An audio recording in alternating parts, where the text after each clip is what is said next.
ఇప్పుడు ఆల్రెడీ మనం ఎంత చెప్పినా ఇప్పుడు లివ్ ఇన్ రిలేషన్‌షిప్‌లో ఉన్నవాళ్ళు చాలా మందున్నారు. కోట్ల మందున్నారు.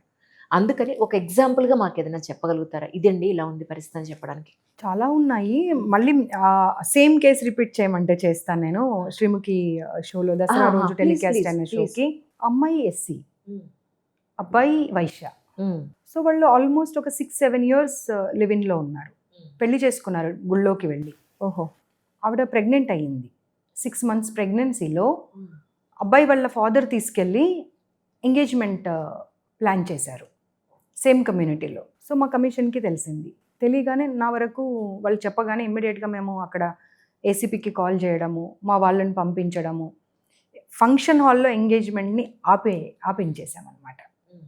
ఆగిపోయింది. రైట్. ఆగిపోయిన తర్వాత పిలిపించాను ఇద్దరిని ఇక్కడికి. అబ్బాయి వాళ్ళ ఫాదర్ సెంట్రల్ గవర్నమెంట్‌లో ఎంప్లాయీ. అబ్బాయిని పిలిపించాను. దాదాపుగా 3, 4 అవర్స్ కూర్చోబెట్టానండి. హ్మ్.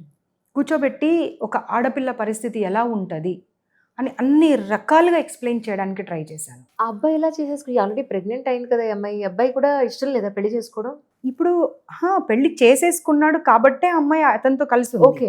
రెండో పెళ్లి కానీ ఇప్పుడేమంటాడు అంటే, మా తల్లిదండ్రులకు ఇష్టం లేదు కాబట్టి వదిలేస్తాడా? నేను ఈ అమ్మాయితో ఉండను.